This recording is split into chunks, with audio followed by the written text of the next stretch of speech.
developing young quarterbacks. Can you talk about that? What's the process like? You were a huge part of help developing Tom Brady, right?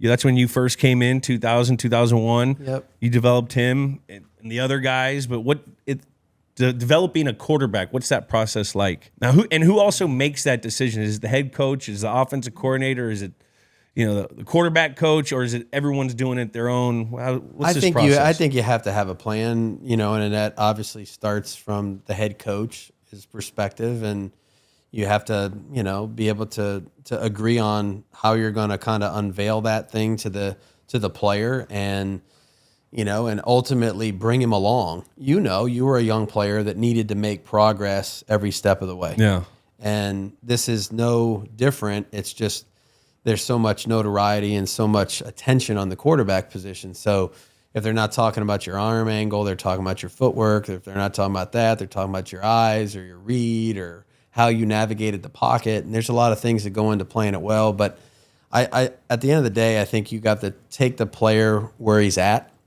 when he comes in, whether that was Castle or Garoppolo or Stidham or Brissett or Mack, Aiden O'Connell. Like, you got to take the player where he's at. They're all at different spots. They all have been taught different things. They've all, digested different amounts of information.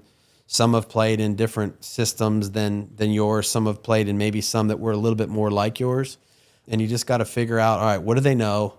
And what am I going to try to, push forward to get him to progress the quickest? Yeah. I think I can get this and this done in OTAs. Okay, great. Cadence, play calls, footwork. All right, good. Then in training camp, now I got to get him to see different coverages and understand defenses a little bit more. And protection. Protections, and then, move forward, ball security. And then the red zone's a different animal, and third down and 2-minute offense. So there's a lot of things that go into it, but I think it's just having a really good feel for where's the player at. Yeah. Can't just keep throwing stuff at him. I always talk about it. They have a bucket. You guys all had a bucket, and yours was a big bucket at the end. Like, you could handle whatever we gave you. Well, when you take a young quarterback, it's more like a cup. You got to put some stuff in his cup, and when it gets to the top, you got to stop. You know what I mean? And then make sure that he, has this and he can do it well. And then, okay, so then when he's ready for more, then you get him a bigger cup. Yeah. And then hopefully he ends up with a bucket and you got a bunch of stuff in there that you can do well. But there's no shortcut. There's no shortcut to it. And I think knowing where the player's at is really important. Yeah. Now, a lot of people have been talking about, the systems in the NFL. You got the West Coast system, then you have like our system, the Charlie Weiss Patriot system. And they say that the West Coast system is pretty much, it protects the quarterback. The offensive linemen help with the protections. Everyone, the quarterback, you go where the ball is supposed to go. It's step system for the receivers. Is it harder to develop a quarterback in our system, because that's what people are trying to say, than it is in the West Coast system? I think it depends on the way you look at that.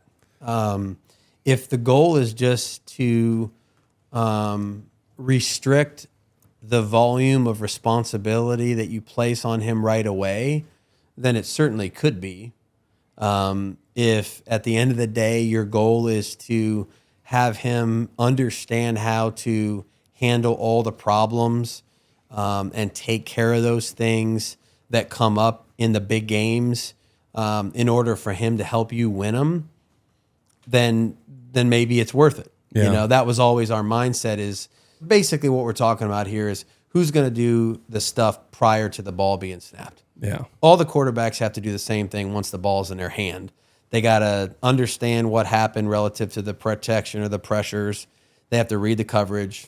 They have to identify a guy that they think is open and make accurate throws and protect the ball. Like, everybody does the same thing once the ball snapped. Really what we're talking about is pre-snap responsibility. Pre-snap responsibility. That's it. And so I always looked at it like a mountain. Like, at the beginning, we're at the bottom, we're trying to climb it. And at the beginning, when you start talking to them about making the calls and setting the protections and dealing with the run game and all those things that we, we taught our players how to do, it's harder because it's foreign. It's not that they don't understand it. It's just different. Yeah. And so at the beginning, they're at the bottom of the mountain. You look up and you're like, God damn, that's a tall mountain. Yeah. But I always felt like as we went through the first year, all right, you're getting up the mountain. You know it. I know it. We all know it. Yeah. And then once you get to the top of the mountain, now there's nothing left to climb because you understand it. You understand how to manipulate the protection, how to solve your issues with blitz zero and those kind of things, and just be able to do it at a high level. Yeah. Because I always thought like, okay, Tom. Everybody knows Tom's won a lot. Well, Tom did it that way. Peyton did a lot too. Peyton won a lot. He did it that way. I know that Pat's in some way, shape, or form able to handle some of those things as well. I just think having the quarterback never be responsible for any of that stuff, there's some downside to it. Other people might argue that that's not the case, but I would say that, there's pros and cons to both. I love the idea of having the quarterback able to understand it all. Yeah. I really do. What's the art of the DC? How do you what's your starting point of when you're preparing for a team? Are you looking at players, plays, or is it changed situationally for each team? Like, how do you construct what you're going to plan for that week? Because you're a game plan coach. It changes every week. How do you break that in? What's the art of DC? Yeah. It was interesting. So being in New England, obviously our fundamental background defensive philosophy, right, comes from the Giants, right? 1980s, Bill at the Giants, those great defenses there. And then you got to really understand. So I had two playbooks, right? We had our playbook, and then I had the Bible, right? I called it the Bible because that was everything. Like that, I was always keeping track of the history of where did all this stuff come from, because I figured if you could understand where it came from, then we would know when to install it or when to use it.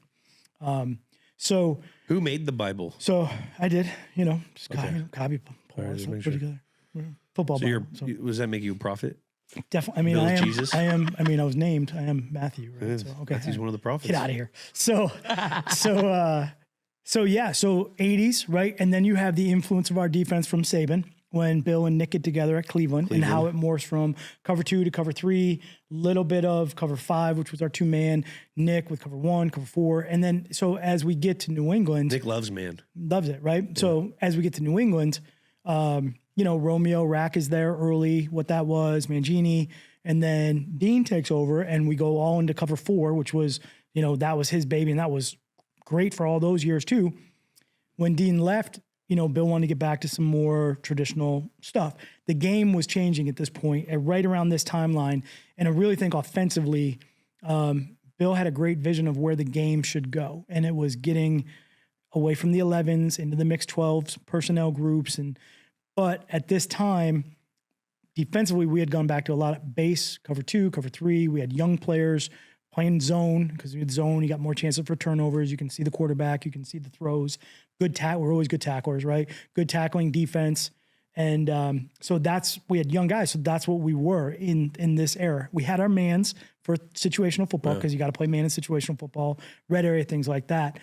And then really as our team developed, when we get into other games, when we get Aqib Talib, everything defensively changed. Everything changed. Aqib's like one of my favorites ever, right? Always, yeah. Walks in, he's like, Matty P, he's like, I got him, you figure out the rest of it. I'm like, cool. Like, it was like, so we changed, we morphed. We would always morph the defense based on the talent we had, right? At this time, we're also coming out of, this is actually the last year of a lot of base defense. So the next year after this, because of our 12 packages, I went into big nickel. That's where Pat Chung really comes into. This is where Pat Chung saves us for a lot of years. No, he does not get enough credit for the evolution of what we went to and where we were for all those years after defensively. Devin also gets moved from corner and moved him to safety, after this because of where we were. Dev's like rookie of the year. And why do you do that?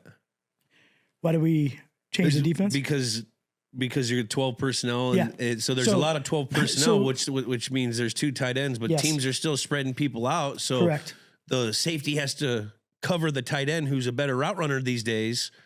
So Patrick Chung, being the physical type player that could play decent against bigger or very good against bigger guys, really good, strong, very physical, great run instincts. So that's why Patrick Chung was so good, because he was a covering safety. He was. He wasn't a big safety, which now all the safeties look like Patrick Chung.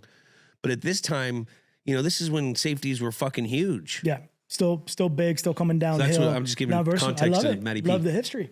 So defensively, our mentality in general was, how do we fit the defensive structure to the, so again, like people are all like, oh, you're a base cover 2 coach. And I'm like, well, I was when we needed to be.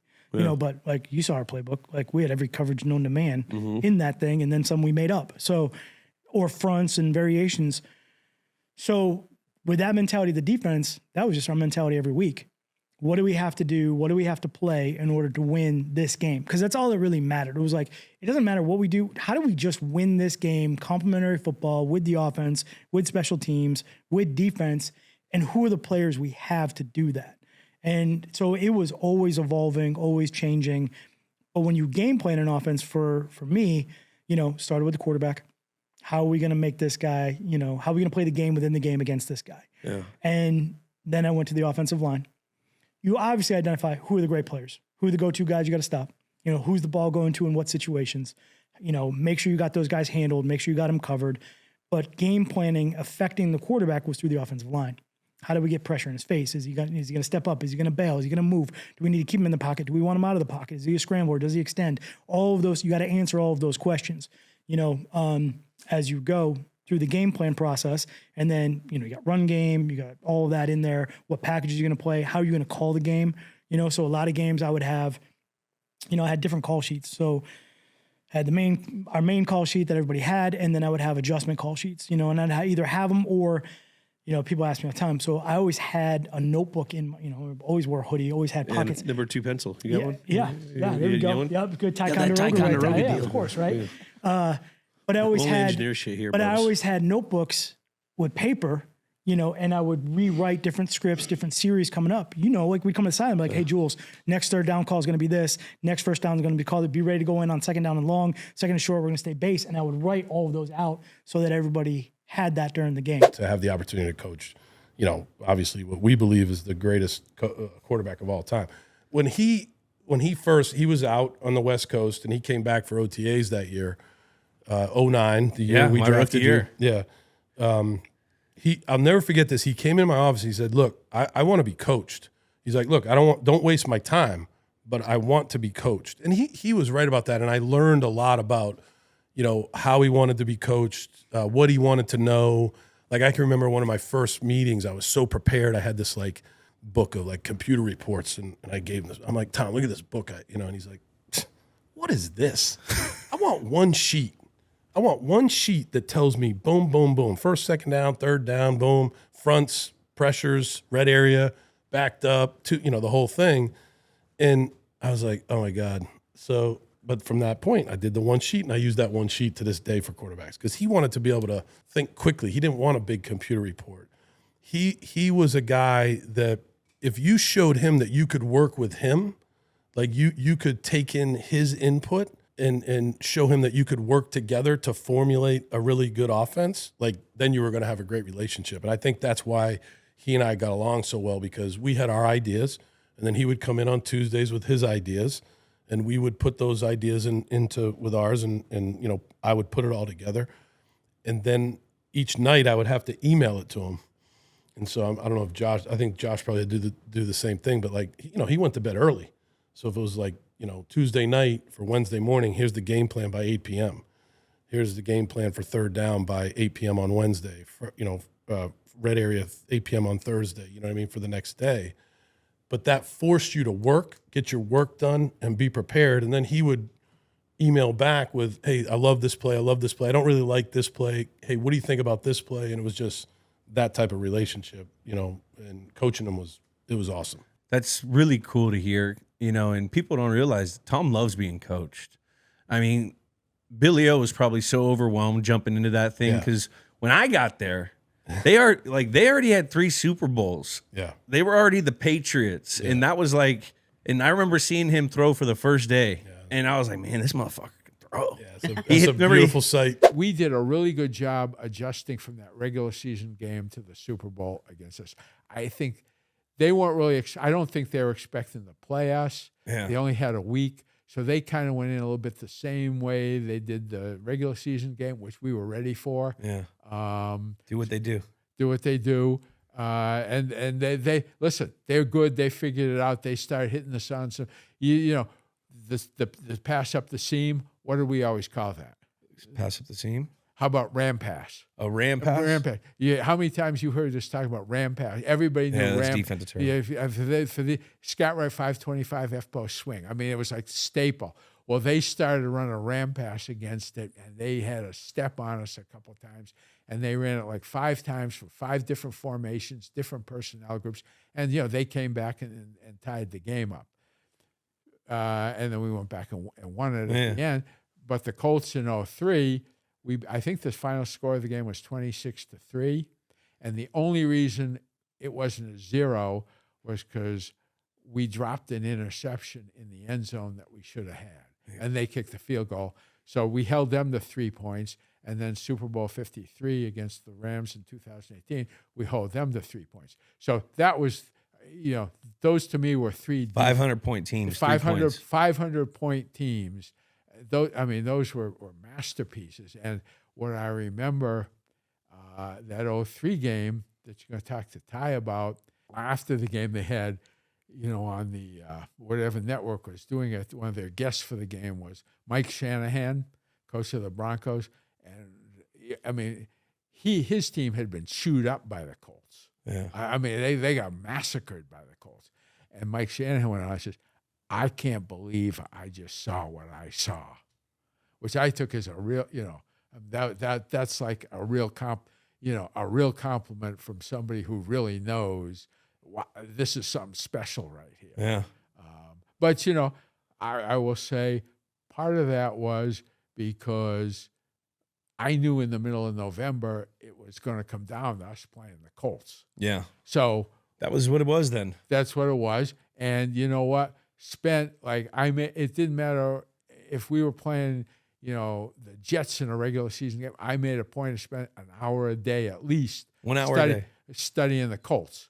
So, you know, just in the middle, just to make sure. Now, what's the study? Just watching the game? Watching the games. Logging it? And the thing was, they would everybody was trying to play them in cover 3 and cover 1, and they killed them running up the seams. Yeah. I mean, Dallas Clark? Oh my God, it was a slaughter. And so I said, we can't do this. We need to go in and play cover 4. We cannot get chewed up in the seams. And Romeo Crennel, our defensive coordinator, is one of my favorite people. Said, when do you want to play cover 3? Never. Not against this team. Just don't do it. They will kill you. Okay, and that's kind of what teams would do to us because of Gronk and the seams. So I go. This is maybe 2 years ago, and I'm watching a Monday night game, and I'm watching the simulcast with Eli and Peyton Manning, and somebody's playing cover 4, and Peyton Manning goes, "Yeah, cover 4. I don't really like my in cuts and my seams against that." And I'm sitting there thinking, yes, that's why we played it. These little details, is that like to factor in with your play calling? Is that innate? Is that something with reps? Like, where do you pick up those little details when it comes into your craft of play calling? I think it's just probably experience. You know, I think when you're coming off the sideline and like the defense is kind of ready for almost anything, you know, like I don't think that's a great time to like spring your craziest play on them all the time. I think it's almost like you run a play, you run a second play, oh, you got a first down. So they're kind of like, all right, they're just driving the ball. They're just trying to do the same stuff they've been doing, you know, throwing the ball here, dink and dunk, which is what I wanted them to be thinking. Yeah. And so we get a first down and we're into a drive. The defensive coordinator, he knows we're not going fast. He's into his drive now. You know what I mean? Meaning Dean's, you know, you kind of get into a rhythm of the drive itself. Each drive is different. And so we first down play, huddle, second down play, first down, go back to the huddle. You know what I mean? So now Dean's in his rhythm too. And so, again, I thought that was a better way to do it, honestly, than go out there and be desperate and try to hurry up and get to it. And people don't realize these. I don't know how it's in other places, but there's a department that studies and gives everyone around the league what they're doing to our coaches, and they look at it. These guys study it so that you can always see when it's the best opportunity. He's probably seen this situation go down. May not be the specific trick play, but a different trick play that a team off of a big play makes another big play, feels desperate. So these guys, they're always watching the game. Yep. And that's how they get their experience. It's not only through coaching it, but watching other coaches. The great coaches will use their experiences and implicate it into their own. I've called enough plays Yeah. and made enough mistakes when I was younger, to like, all right, well, that sucked. You know what I mean? Like, that totally wasn't the right time to do that. And I think learning through your failings as you're going is a helpful thing. So you have a little bit of wisdom, after you've put enough pelts on the wall. Yeah. Where now you kind of know, like, I remember not to do that because of this game, and I tried it and it backfired. And the other thing I would say about this is, and you would attest to this, we practiced those things and we didn't act like they were like so special that it was like impossible for us to succeed at them. I treated those things like almost like a play action pass. Yeah. Like a flea flicker or a double pass. Like, if you rep it enough, what's the difference? Like, other than the ball handling and but I trusted you enough, and we repped it enough where I was like, I didn't call it and go like this. Yeah. Like, what's going to happen? I called it going, as long as the defense is going to give it to us. I've seen us execute this many times. Look at it. He's got this smile like, yeah, tell him how many times I hit it in practice. I think I overthrew him 3 or 4 times. Shitty in practice. You wear gloves too, right? Yeah, He did. Because he always shits on quarterbacks when they wear their gloves. Yeah, but I'm not going to take my glove off. And Well, just that's fucking, why. That's the thing, is you take it off. Then These people guys they are. know. Baltimore might have Yeah. been perceptive enough to go, like, hold on a minute here. He took his fucking glove off. Yep. This guy Michael Jackson. Yeah. Out there gloveless like Vlad Guerrero. Come on now. Yeah, but to Coach's point, I think that's cool that, like, it's not one of these like super trick plays and like crazy things, because we did the AFC Championship in Arrowhead with Ernie, and there was a flea flicker on that drive in OT. Yeah. Like, just a regular play. Like, that's a testament to that, which I think is And I just don't, practice and repetition. it was like a comfort level for you as the play caller. Like, I don't feel like I'm about to mess the game up, because I've watched us and I trust our guys enough and trust you guys to do it. So, and you don't either. Yeah. You're not thinking like, oh God, he called a flea flicker. You're just like, it is what it is. I was always looking at the offensive guys again and saying, who could play defense? Yeah. Not a lot of offensive guys that can play defense.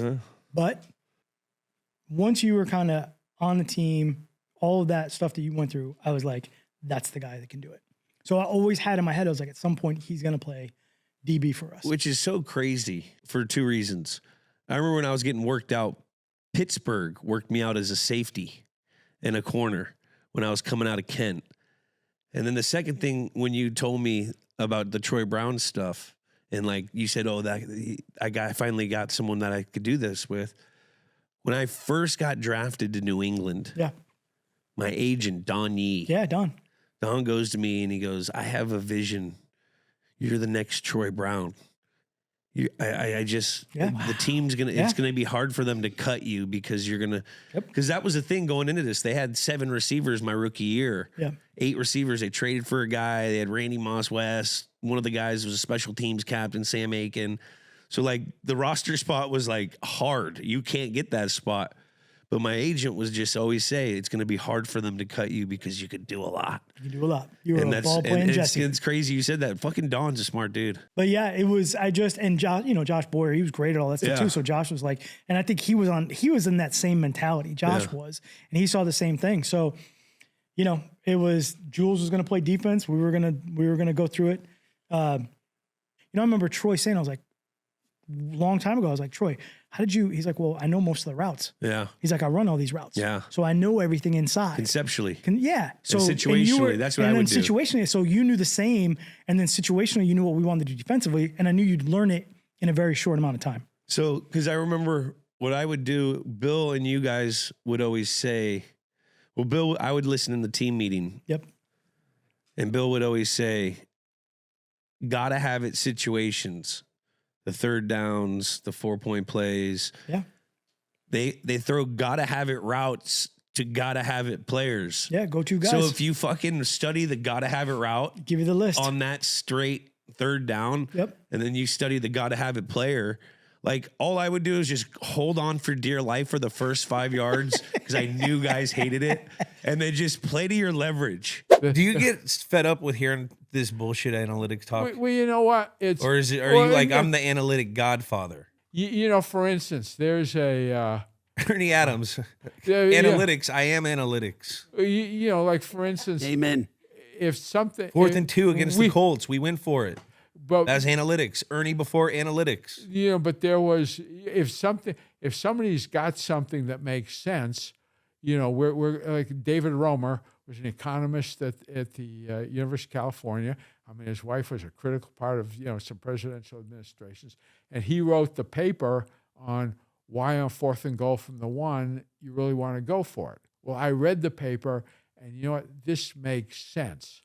So it's like analytics is one thing, but if it's good analytics, it's going to make sense. For instance, this whole thing that came up the Super Bowl that was just played, and I have been waiting for this situation for 3 years. Somebody, when they changed the rule on overtime, this is totally different. And to be honest with you, they flipped the 49ers win the toss. And my text, I sent a bill right then. I said, this is the first time in the National Football League history, the right call on winning the coin toss is we want to kick. Not, we remember the playoff game the overtime game in the regular season against Denver. Wind. We took the wind. This wasn't a question of, we want the wind at our back. Yeah. We would take the chance on giving the ball to Peyton Manning. We just felt it was outweighed by, we're playing in this for 3 hours. We can see what the wind is. Yeah. We know the important thing is having it at our back. Well, the Super Bowl with Kansas City and San Francisco, it's inside. There is no wind.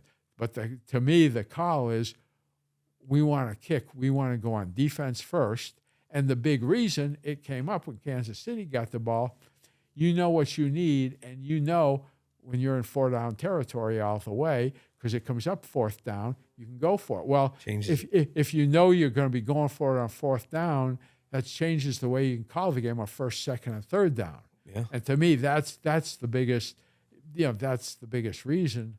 And it's interesting is yes, Kyle Shanahan said, okay, if it comes to a third possession, we kick a field goal, you kick a field goal, I get the ball the third time. All right, then I can win it with a field goal. I hadn't really thought of it that way, and that's certainly a valid point, but I think it's overweighed by the fact if I'd rather have the ball second, so I know I know what I need. But to me, analytics is does it make good sense? There's got to be a valid reason behind it, not just the computer told me to do. And I don't care what sports you're in. It's like the whole thing, 3-point shots in basketball. Okay, well, yeah, it makes it's points per possession. So if you've got somebody who can shoot 40% shooting threes, go ahead and shoot threes. Got it. But that it's analytics, but on the court it actually makes sense. I like that. It's like, okay, Analytics. well, There it like is. talking about Analytics. There it is. because it's been I think analytics probably used more in baseball than in football. Yeah. But the book I mentioned that Buzz Bissinger wrote about the Cardinals, and he's talking about their pitching coach Dave Duncan, the notes he keeps. Well, that's great analytics right there. That's really because you can actually give that to a baseball player, and you can apply it and use it. And that's like, but again, it's like if there's nothing as practical as a good theory. If the theory works, it's going to be practical. Do it. So David Romer wrote the book on why you should go for it on 4th and 1, and this makes real sense. So there must have been 10 times it came up for us, 4th and goal in the 1, but what do you want to do? Call your best play. And we got stopped up at one time. We got stopped up at Buffalo. okay, well, it's the National Football League. They're not all going to work. But it's like, this just absolutely killed me. We're playing the Ravens in 2019. We're going in the game 8-0, and we get the ball. I had a bad fumble that game. Well, okay, well, yeah, that's going to happen too. But we get the ball right towards the end. It's 4th and goal in the end of the half, and it's like Josh didn't have a play he really felt good with. Yeah. If you don't have a play you feel good, we'll kick the field goal. Yeah. But I really that was like that killed me because I know I really want to go for it, but I don't want to go for it if the offensive coordinator, who's one of the best in the business, doesn't have a play he likes. Yeah. I don't want to go run a play just to run a play. The legendary 4 overtime I know. Iron Bowl. Yeah, that was a great game. That was crazy. Anything could happen in a rivalry game. Oh my God, no matter I know. what they're ranked. Auburn wasn't even ranked. I'll never forget. It was 10-3 in that game, and we had not done anything. Yeah. Auburn's defense. It was at Auburn, which is a tough place. So we got the ball back on our because Auburn screwed up the 4-minute. Yeah. Kid ran out of bounds, so they had to punt. We got the ball back on our own 2-yard line, and Nick, I'll never forget, Nick on the headset was like, Bill, we got to do something here. And I was like, yep, yes, we do. It was about 1:10 left, and we went 98 yards, Bryce Young, and sent it into overtime. And then we had a lot. You would have loved it because in college, after the first overtime, you have to go for 2 if you score. The 20. And so it was all of those Patriot bunch, like boom, I boom, saw that, boom. Yeah. and they were just we hit like 3 or 4 of them. And then it carried over to this game where you guys used a lot of those bunches, the Rams, the Rifles, the Texas. Yeah. Tulane. Yeah. 2 in. Yeah. Which it makes this legendary Georgia defense have to communicate and think fast. Yeah, no doubt. Is that what were you doing in the middle? You were starting fast to try to slow down that D lineman. You guys were playing with tempo. Was that the game plan going into this thing? Yeah, I think I felt for us in this game, Nick did a great job of his teams being in great condition. We, much like the Patriots, there was a lot of conditioning in Alabama. I felt like we were in better condition in that game than we were than Georgia was. We were able to go fast, and Georgia was very big up front, very talented, but maybe we could, get them huffing and puffing a little bit and be able to, sneak a couple plays in there on them, and that was the game plan going in. I know this game it didn't have Ray or Ed, but can you talk to the listener about having to try to prepare against those 2 guys? Yeah. I'm sure, like when you talk about a defensive coordinator trying to get ready for Manning or Brady, those guys that were really intelligent and could play the game in their mind too. That's what that felt like when you were getting ready to play Reed, Lewis, Suggs, to me. There's not that many teams that I've coached against where I would say there was the volume of players that they had at one time that were as instrumental in terms of knowing what was coming, seeing the formation, overplaying tendencies, being able to adjust, getting their teammates in the right position. It was really hard to, because as a coach, you want to prepare your team as best you can. You also want to try to scheme some success. Mm-hmm. So it's not like, hey, good luck, Jules. Get out there and get them on every play. Like there's definitely plays where it's like, all right, Jules, you're gonna got to come through here, and you came through, a ton. It's just you want to try to help your players as much as you can by giving them something that's like, okay, this is gonna work. Yeah. And it's going to not trick the defense, but there's going to be an element, a little foreshadowing. There's going to be a little, where it's simpler to have some success. And it was hard against them. It just wasn't, that was not simple. Yeah. It wasn't simple. I just remember anytime we would play Ed Reed or Ray Lewis, Bill would show like a 20 play cut up on just both of those. There'd be a 30-minute team presentation, to start the day, of just a highlight of these two. This guy will fucking blow you up. Like, just that kind of shit. Yeah. Oh, cover 3, that's what you thought. And, Edward Reed would be in the second, you know what I mean? His favorite thing to say to us was that they don't need to play split safety defense because they just play post safety and Ed covers both sides of the field. And it got in your head as I'm like, as a coach, you're like, oh, man. "Look, can we throw it back there or no, ever?" You know what I mean? Like, and I remember Tom, like, we'd have conversations and it was always part of the conversation.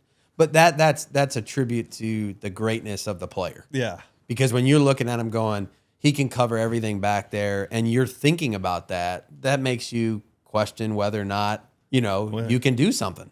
Oh, yeah. Bill loved Ed Reed, didn't he? Like, just loved him. Loved him. Where does he rank on the all-time Mount Rushmore of, like, guys that weren't Patriots that Bill loved? High. I was going to say, I would always hear that. That weren't Patriots that he didn't coach. Right. There's a caveat there. Yeah. There you go. If you thought that Lawrence Taylor would be the Number top. one. For There sure. is no Mount Rushmore. Okay. There's Lawrence, and then there's the mountain. Yeah. That's that. Ed Reed. Ed Reed is at. He's up he's there. on. He's in the Mount Rushmore. Heck yeah. 100%. Is there anybody else in there? Yeah, I mean, Ed was such. He liked Troy. He liked Troy. He liked Palomalu. He liked Palomalu. Yep. They were different players. Yeah. Ed Reed was a completely different player than Troy. We ended up with a lot of the guys that he loved. Rodney, Junior. like it was like if we loved him enough, we would try to get him. Yeah. Like Randy. Randy. Like I'm just saying, like there was a lot of Ocho. players. He There was a loved lot. I Ocho. loved Ocho. He loved Ocho. Loved Ocho. All the mic'd up clips with them talking shit to each other pregame. Oh, it's fucking amazing. Oh yeah, Ocho's. Yeah, he's something. But that's what happened. I love that. Like you like him enough. We were playing the Dolphins. It's probably around 2011. So because Brian Daboll, of course, was with us for a number of years, was the offensive coordinator, and I said, "What's Brian going to do?" And they had the throwback to the quarterback off the shotgun. Yeah. So we ran that in practice, and people were all, "I don't know what the hell? What's this?" Well, they ran exactly that play in the game, and the fact that we had seen it meant that we could react to it just in time, to make the play on defense, because the stuff it's happening so fast. If you got to think, it just went by me. You got to be able to anticipate. In fact, one of the great lines for coaching football was somebody I have tremendous respect for, Tom Landry, who would say, "Anticipation beats reaction every time." Yeah. Think ahead of that. Hey, we know this is the situation. This is what we got to watch out for, and that just makes a world of difference to just being out there playing. Oh my God, the play just went by me. Yeah. And how you've seen a lot of guys, they're always half a step late, and that doesn't work. And that's what I try to explain to people, like when they ask, what was your guys' day-to-day like? And I'd be like, we'd walk through plays, we'd walk through the walkthroughs, then we'd go to a built-in drill for that specific play, take it to a 7-on-7, then do a team, and we'd have all these reps, and you'd run 30 new plays, but you'd rep them 4 or 5 times, and guys would bitch and complain. But then when it came to game day, like Ernie said, it's in your subconscious. It's built in your subconscious. So you react and you've seen the play. It becomes deja vu. On this technique, this happens. Oh, I see this guy. I saw it in practice. I saw it in the walkthrough. And it allows you to play fast. And that's something that I always tell everyone. What made our teams was our practice and our ability to really take those meetings. I mean, that's hard to get, 30 guys to really buy in and go over plays. But that's what made us us. That's what made us us. And, I think, probably our best 90 minutes of football was Super Bowl 51 against the Falcons. You're the offensive coordinator. You put in the game plan. We're going you probably present to Nick. We got to go fast to slow this D-line down, make them communicate with a lot of our formations, our bunches. When it's a slow first quarter, are you making adjustments to the game plan, or are you just sticking with the game plan you guys are executing better? Yeah, no, we had to adjust. It was it actually was 10-0. They went up 10-0. But the second quarter, you guys, there was fireworks. It was fireworks. We did adjust. We went to my recollection is we were going to struggle to run the ball, so we put the ball basically in Bryce's hands, and we had, like I said, 2 good receivers, good tight end, and even the backs out of the backfield were good in the passing game, so you could check it down to them, and they were going to make yards. So we knew, like, look, man, we're going to have to really throw the football here to win this game. We hit Taffy for like an 80-yard touchdown. Yeah. So we had the clear out with the toggle with the free route, and we hit the free route, I think, for 80-yard touchdown to Jameson Williams, I think it was. So, and then we came in at halftime. We said, hey, they're sitting on some Was of that these the routes. Taffies at the bunch? Yeah. Yeah, the cross. Yeah. Was he the second guy or the first guy? He was the toggle runner. Okay. He was the top guy. Wow. So then There was no one near him. They blew it. It was a Yeah. communication thing once again with those bunches. we motioned to it. Yeah. And then in the second half, we knew we could double move them. So we said if we saw cover 4, we were going to give JMO a curl go because the safety was jumping the hell out of the curl. Yeah. And so Bryce, he pumped him and he ran a curl go and he threw it, and we had like a 60-yard. I think it was a 55-yard bomb to in the third quarter. Yeah. I think that was the first drive of the second half, and that kind of helped us That was a big time play. Yeah. So how are you guys? What's the halftime like with the Saban? Or are you guys in this? Halftime in college is a little bit longer. In the 20 NFL, minutes? It's 8. Yeah, it's probably more like 15, 20 minutes. Whereas in the pros, it's 8? 12. 12. So Unless you're in the Super Bowl or it's 22. yeah, then where it's longer. Yeah, then you can take a nap. Yeah. But yeah, so we definitely came in, and he Nick's very intense, so he was like, look, what are we doing? How are we going to do this? But Nick also sees the game, and I can remember distinctly he's saying like, hey, look, we're going to have to throw the ball to win this game.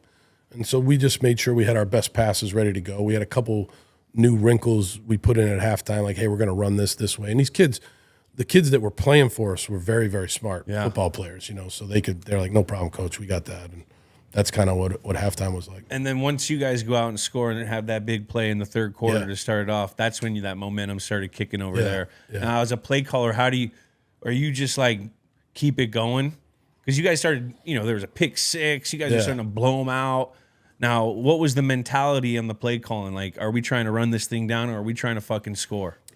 When you got into the fourth quarter of this game, like that pick 6, after that pick 6, that was Jordan Battle. Yeah, Jordan Battle. He took that back. I think after that, when it was 38-17, I think, Nick was in control of that. He would tell us like, hey, let's Save up the milk boys. the clock and hand the ball off and see if we can get, at least run it twice and then try to get it on third down with a pass maybe. In 2006, we're playing Denver. We had the China Bowl. It's painted on the field. That all of it. We had jerseys in Chinese, business cards. You went to China. It was crazy. We were going to China. Okay. So that game we played Denver, and I remember that game specifically because we're playing Mike Shanahan, and we're ready for the zone team. We're ready for the zones. And so all week I've got Brew and Junior and my linebackers, and I'm telling them like, look, we're going to creep the line of scrimmage. We used to play base defense, 3-4. We're going to move up to 2.5 yards off the line because we got to go press these guards right now. We got to get them off of the defensive line, Vince and those guys, Ty, and we got to get downhill.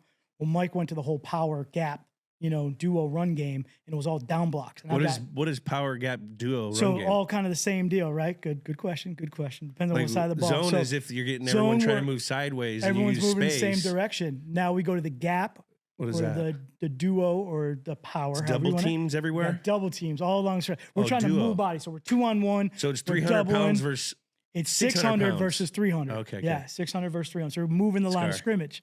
Love it. So instead of pressing the line of scrimmage, we actually, linebacker-wise, we got to stack. We got to get over the top, pull the double teams off.